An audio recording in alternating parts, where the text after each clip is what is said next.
baju oranye gimana kan Niki? Hah? Pakai baju oranye gimana Kak? Ya gimana? Ngomongnya gimana? Ada lagi temennya yang ngomong kayak gitu, si Jack. Katanya ini pengalihan isu. Lu pikir si Pengalihan NM isu? itu siapa? Hah? PDD, Beyonce maksud lu, sampai dia itu dijadikan alat konspirasi pemerintah.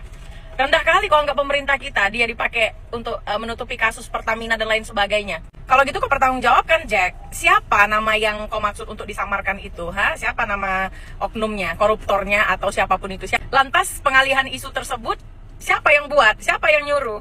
Ada-ada aja kau, sekeren itu kan dia.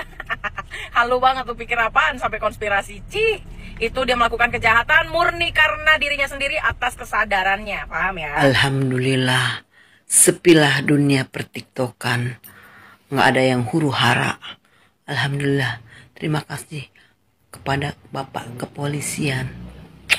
Love you. Baru kali ini aku ngelihat orang yang mau dipenjara masih bisa tersenyum, jalan lurus tanpa ada beban. Siapa lagi kalau bukan Nikita Mirzani? Jujur aku tuh nggak suka sama orang ini, tapi aku suka sama orang ini. Gimana ya? Nggak suka tapi suka. Nggak suka karena selalu ada aja ceritanya. Sukanya karena dia tuh poktorolo ngomongnya gitu, apa adanya, dan kayak apa yang keluar dari mulut dia tuh selalu fakta gitu, dan berani untuk menegakkan yang benar, ya, membasmi para pembohong gitu. Tapi aku suka dengan karakter dia, tapi aku nggak suka dengan keonaran dia, tapi aku suka. Dia bingung. Tapi salut sih, senyum apapun masalahnya. Kita bukan membela Nikita Mirzani, kita bukan fans Nikita Mirzani, kita bukan penggemar berat Nikita Mirzani. Kita hanyalah masyarakat yang ingin membela diri sendiri dari tipuan orang-orang yang beruang. Bagaimana kita sudah ditipu habis-habisan dalam bidang skincare. Bagaimana kita ditipu dalam bidang perminyakan. Bagaimana kita ditipu dalam bidang peremasan. Kita masyarakat yang tertindas, yang senantiasa ditipu oleh orang-orang yang beruang. Bahkan skincare itu juga, mereka itu bisa menjarakan seseorang dengan begitu cepatnya tanpa ia diperiksa sama sekali. Padahal awal mulanya itu dari produk mereka yang overclaim yang berbahaya. 4 Maret 2025, akhirnya Nikita Mirzani atau Ami Niki resmi ditahan oleh kepolisian. Kita semua ridho kalau memang Ami Nikita Mirzani ada kesalahan dan harus dipertanggungjawabkan seperti ini, kita ikhlas. Tapi kita juga nggak ikhlas kalau hukum di negara Konoha ini nggak tegak lurus. Karena ingat, awal mula permasalahan ini adalah mafia skincare yang harus diberantas. Kalau Ami Nikita Mirzani bisa masuk, seharusnya mafia skincare ini juga harus diusut.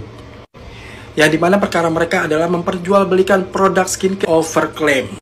Dan masalah ini pun bisa dituntut ke jalur hukum. Dan semoga hukum di Indonesia ini tegak lurus, bukan suatu permintaan. Jadi buat kepolisian Indonesia, tolong kerjasamanya, tolong diusut mafia skincare yang memperjualbelikan produk skincare overclaimnya. Jadi buat para musuhnya NM, jangan tumpukan dulu, tahan dulu berasnya ya, karena ada perkara sidang. Pakai baju oranye malah kelihatan bahagia, gokil. Baru kali ini aku ngeliat orang pakai baju oranye, mukanya malah sumringah. Niki Mail dengan kibasan rambutnya itu, jadi bingung nih mau respon kayak gimana. Pas disorot tuh sama kamera ya kan, auranya Niki sama Mail gokil, kayak nggak kena musibah, lebih ke welcome to my new fashion era gitu. Tapi serius, gimana pun drama yang dihadapin Niki, tetap semangat ya. Kalau orang lain down, kalau dia keep strong. Mungkin ini namanya the power of wanita Amazon. Yang kita bisa belajar dari case ini, hidup itu emang penuh drama. Tapi kalau bisa dijalani sambil ketawa, kenapa harus stres? Semangat ya buat Kak Niki sama Mail. Tapi kira-kira baju oranyenya nempel berapa lama ya? Tuh kan, Nikita Mirzani sudah pakai baju oranye. Bener kan kata saya? Pasti Nikita Mirzani pakai baju oranye. Tapi ini bukan berakhir segalanya. Kamu di pihak mana? Nikita Mirzani atau pihak dokternya? Menurut kalian siapa yang salah? Dokternya apa Nikita Mirzani? Yang jelas Nikita Mirzani sudah pakai baju oranye. Pasti untuk lawan-lawannya sudah pasti seneng-seneng banget ya. Tapi ini juga belum berakhir. Tapi saya berharap kepada kalian semuanya ini kita bisa ambil pelajaran. Kalau ada seseorang menawarkan uang tanpa ada MOU sama sekali, kalian jangan terima.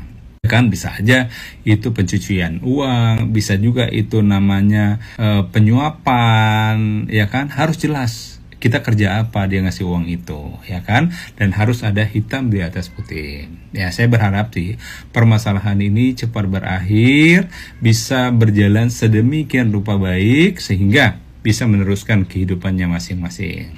Kalau seandainya menurut informasi dokternya itu ada overclaim, diperbaikin aja produknya supaya sehingga orang-orang tidak banyak dirugikan. Pokoknya kita sebagai penonton ya sebagai edukasi semoga ini pelajaran buat kita semua. Kalau ada orang memberi uang, kita jangan terima dulu. Untuk apa dan kerjanya apa?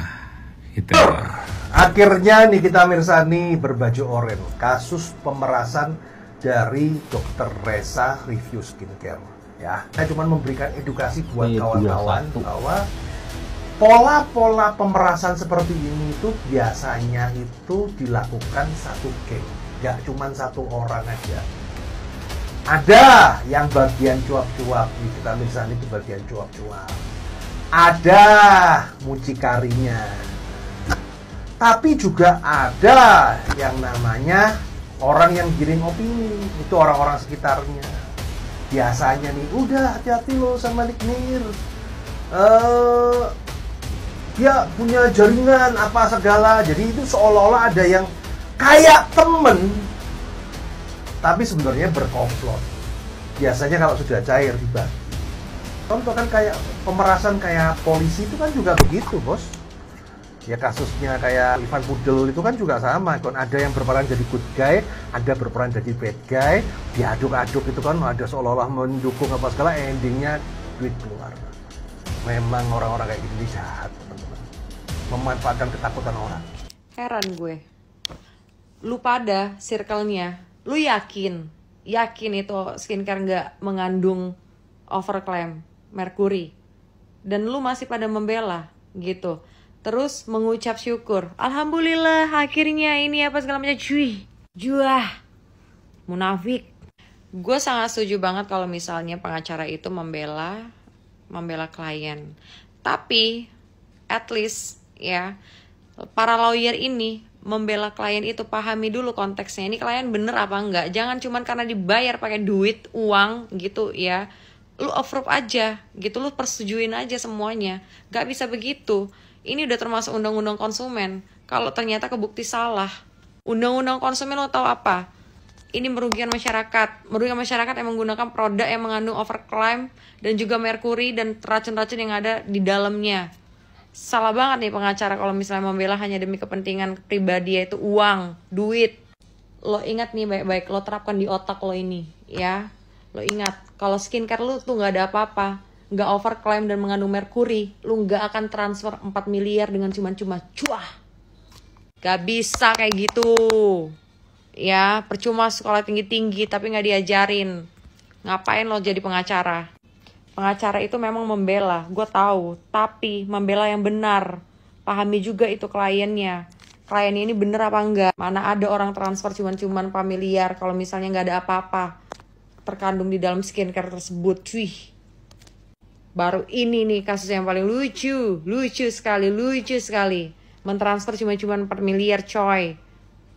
Tahu-tahu dibilang pemerasan dalam hal apa? Aduh, jelas-jelas ditelepon, dicari, dinego